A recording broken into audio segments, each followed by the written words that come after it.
Hey guys, welcome back to the channel. So this year is finally coming to a close. We're nearing the holiday season and very soon 2021 will be over and we will be in 2022.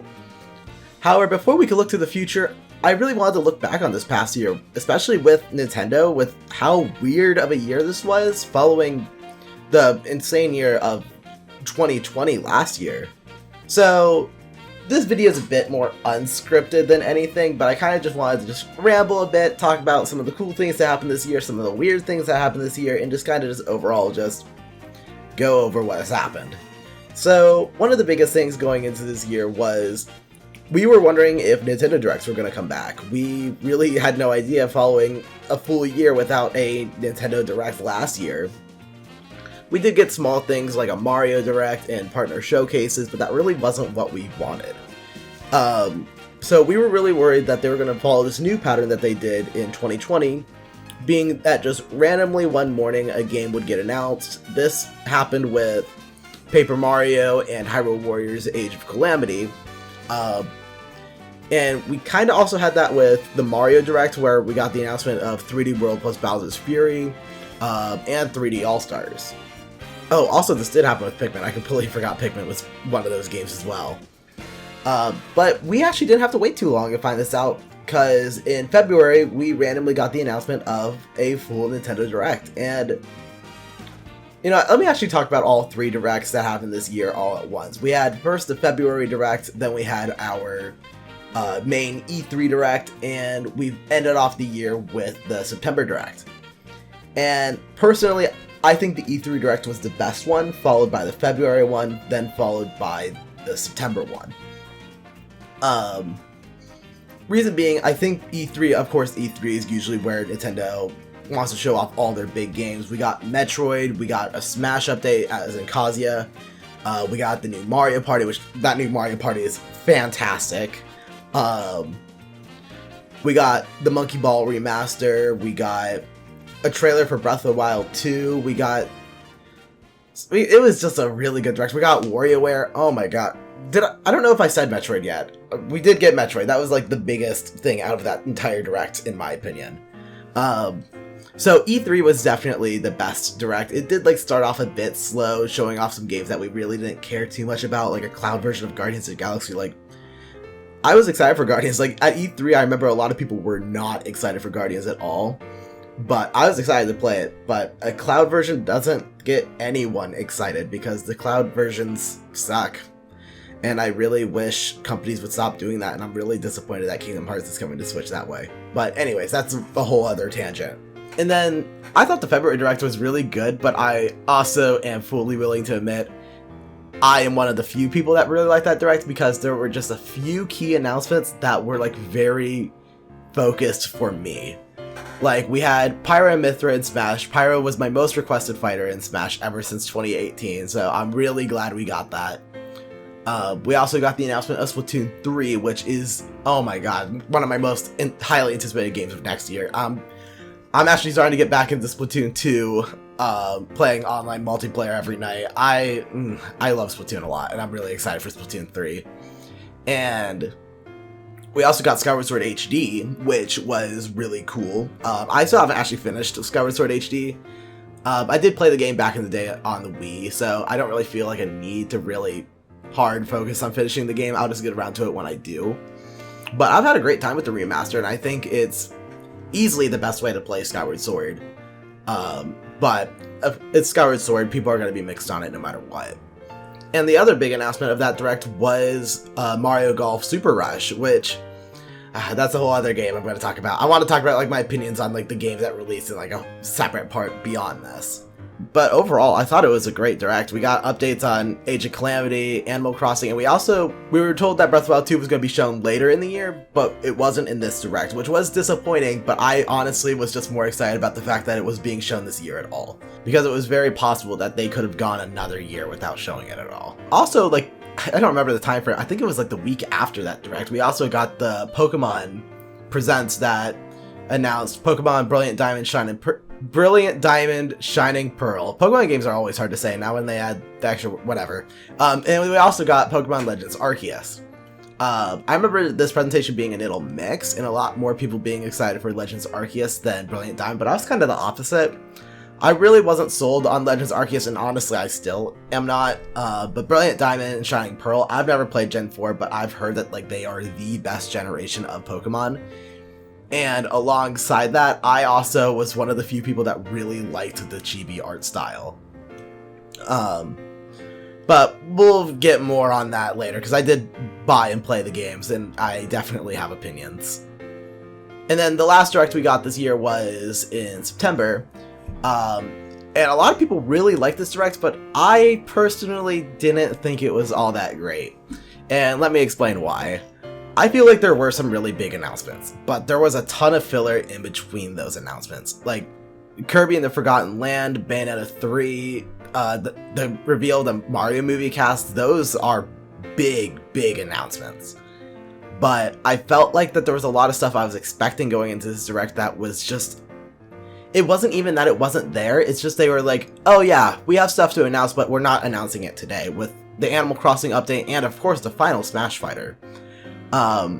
Looking back on it, I guess it makes sense with how much they wanted to announce, but I feel like it was weird to have a Direct without those. I don't know, it was an announcement within an announcement, and I don't know, it was weird. And yeah, there were other cool things we got. We got more of a look at Mario Party Superstars, we got a full story trailer for Splatoon 3, and we got a final look at the Hyrule Warriors DLC. But the other thing we got was the reveal of the Nintendo Switch Online expansion pass, and I remember people being excited for this, but I was really hesitant on it because I didn't like the fact that we had to pay more. And at that point in time, I was like, oh, even $10 more is like quite a bit more. Little did I know it'd be like $30 more. Holy shit. The expansion pass is a ripoff in my opinion, and I just want it to be better, and I feel like they can make it worth that much per year, but Nintendo 64 and Genesis games aren't exactly that. Like, why Genesis game? That's still like the weirdest thing to me. Why out of like all the libraries you could pick, why the Genesis? And the other thing is, there aren't even like big killer games on the Genesis. Like, there are games on the Genesis that are great, but they aren't on this pass. They aren't here. We don't even have the first Sonic game. Like, what the hell? Like, that's like releasing the NES online without Mario. Like, what the hell? That's so weird. I do think they can make it better, but as of right now, it's really bad. And also with the Nintendo 64 games running very poorly, it's frustrating. I do think Nintendo 64 has promise. They are releasing one Nintendo 64 game a month, it seems. This month we got Paper Mario added, and next month is going to be Banjo-Kazooie.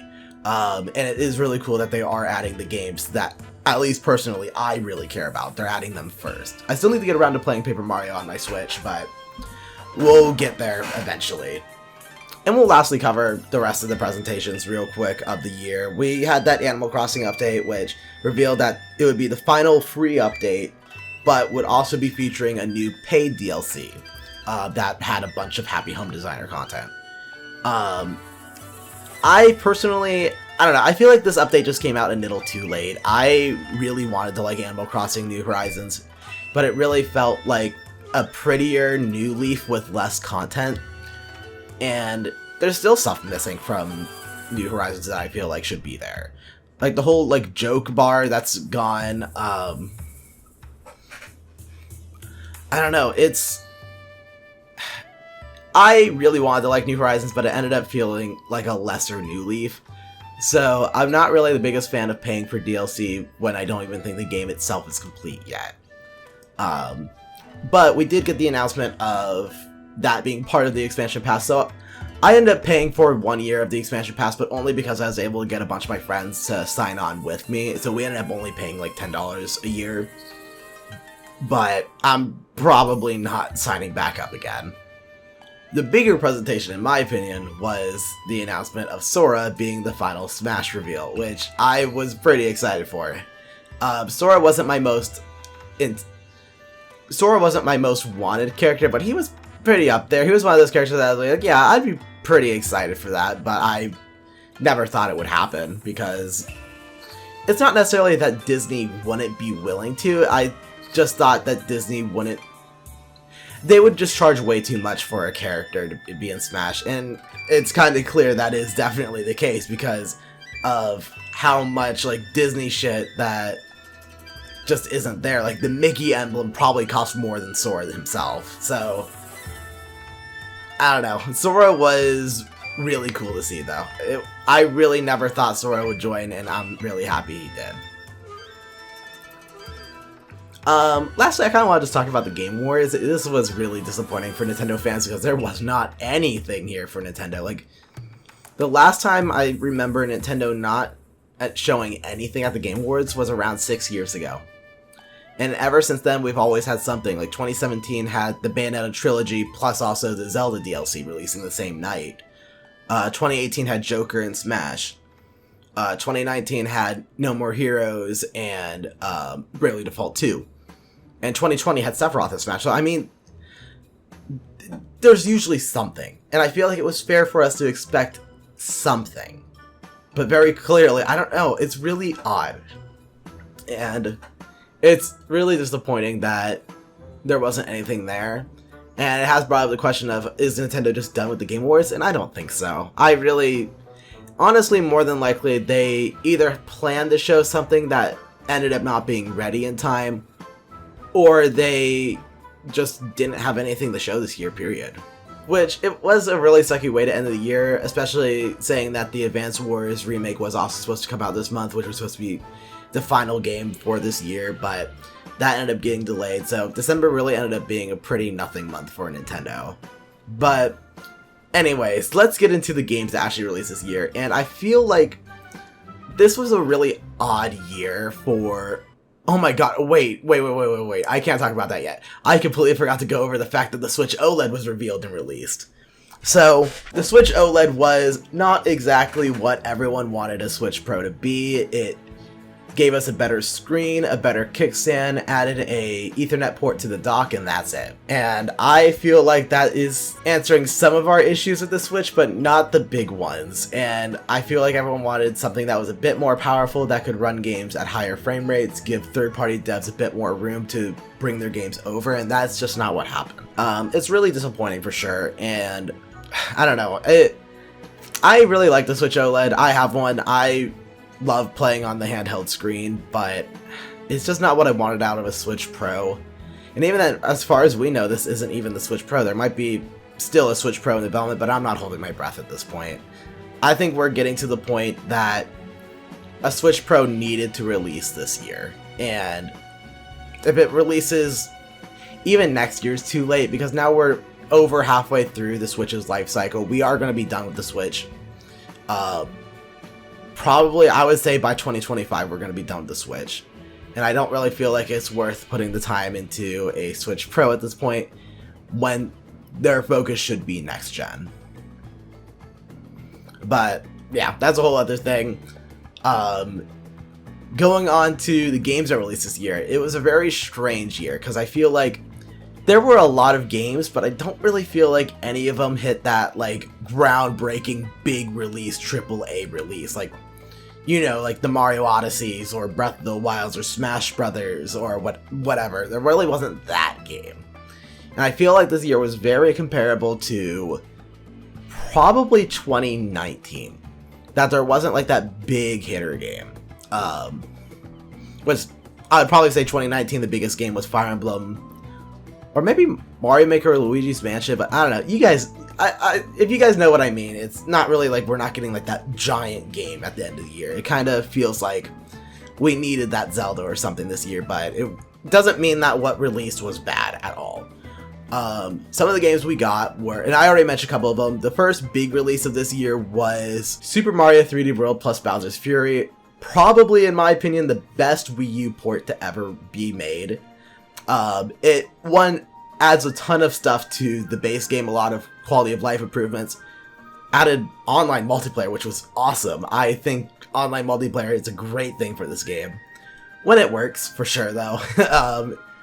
It definitely does work on that delay-based servers, and I don't know. If it works great, but it's definitely mixed.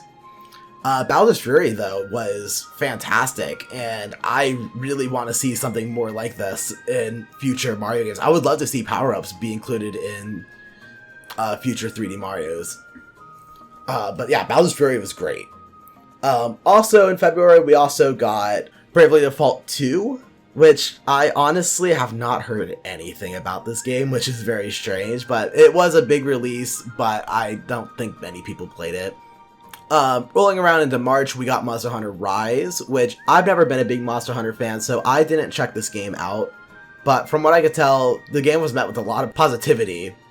And also, I know it sold super well. Like, really, really well. Like, I'm pretty sure it's like the best-selling third-party game on Switch now.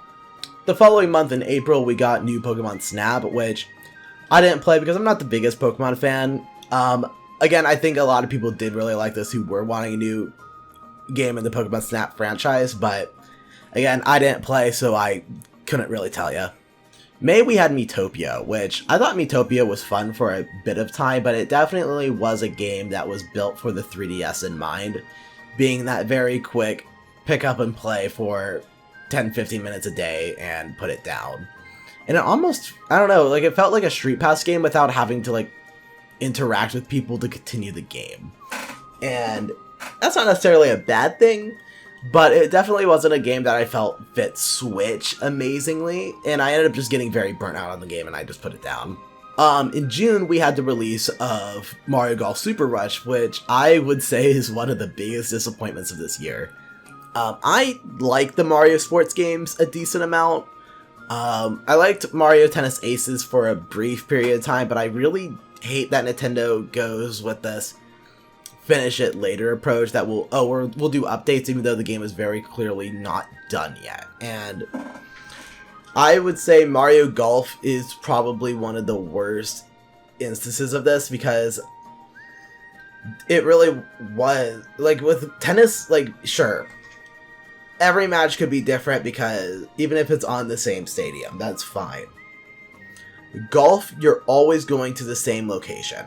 It feels like you're replaying the same thing over and over. I don't really think golf is as replayable as tennis. I feel like that's why we needed more maps at launch. So I put about like 3 hours into that game and I dropped it. I also didn't think the story mode was very good at all. I thought the story mode was really bad. In July, we had actually 3 big releases, being Skyward Sword HD, Monster Hunter Stories 2, and Pokemon Unite, which were all 3 pretty, I was gonna say good releases, but actually I think Skyward Sword is Skyward Sword, like I said earlier. Monster Hunter Stories 2, I haven't heard anything about, but I assume it's good. And Pokemon Unite is a kind of greedy League of Legends clone. So, and again, I didn't check it out, so I don't know. Maybe I shouldn't say anything, but you know. In August, we had the release of No More Heroes 3, and from what I could tell, I think fans like this game. I really can't tell though. Reviews were really mixed, and I heard the game ran pretty bad. The game kind of looked pretty ugly from what I saw, but I'm not a fan of the franchise. Maybe that's, I don't know. September, we had the release of WarioWare Get It Together, and I actually didn't pick it up. I was planning to, but the more I saw about the game and I played the demo, I was like, I'm not really vibing with this as much. And also, it was very multiplayer-centric, I felt, so I didn't want to play it unless I had people to consistently play it with, and I ended up just was like, yeah, I'll not spend the $50 for the game.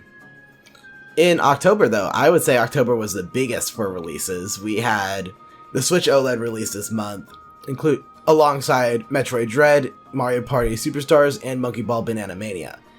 And yeah, I know Monkey Ball isn't a Nintendo game, but I'm just throwing it in here because it was originally on Nintendo consoles. It has Nintendo history. It was revealed in a Nintendo event. I'm going to include it here. The Switch OLED was really cool to have alongside Metroid Dread, and Mario Party Superstars was, oh my god, so much fun. And honestly, I play Mario Party Superstars a lot. I have friends over at my house all the time playing. I have a couple friends online that I try doing like every other week that we play around. But this is definitely so far, like, I can see this being the Mario Party game I go back to, like, consistently over the next, like, 5 years. I love everything about this game. I just really hope we get DLC in the future of some of the GameCube maps, because I feel like the game is a nittle. 5 maps is a nittle. It's just, it's not enough. But it's fine. Like, 5 is enough. It's enough to be a good game, but not enough to be a great game. And I don't know, it's just really unfortunate that this game is so great and it's just being held back by a few maps not being there. But who knows, maybe Nintendo will be good, they'll do a paid DLC or even a free update, we'll see. We'll definitely see on it. And then November had the release of Shin Megami Tensei 5 and Pokemon Brilliant Diamond Shining Pearl. I started playing these games around the same time, and Shin Megami Tensei 5, I kind of went into it with the wrong expectations of what it was, and I didn't like it at first, but I put the game down for a few weeks and went back to it, and I'm starting to have a lot more fun with it. I'm still not very far in it, so I don't really want to give my opinion on it or what I think overall of it, but I have enjoyed what I've played. I put around like 10 hours in. And Pokemon Brilliant Diamond Shining Pearl, I was really excited for this, and I have had fun with it, but I have gotten burnt out on it. I feel like the game is pretty damn easy. I like the chibi art style, but I hate that they do all the zoom in close-ups because I feel like that makes the chibi art style look bad. I like it, but I don't see myself actually finishing it, to be honest. I think I got about like 4 gyms in and I think I'm done there, to be honest. Wow, this video went on for a good while. Yeah, so this is a bit more of a rambly video. I hope you guys enjoyed. I'm really excited to see what Nintendo does in 2022, especially with how much stuff they have planned already. Like, oh my god, I'm doing a whole other video on games that I'm excited for next year, and that's going to be coming out pretty shortly after this video, but this video is already pretty long. I'm just going to end it here. Thank you guys so much for watching. Love you guys. I'll see you guys in the next one.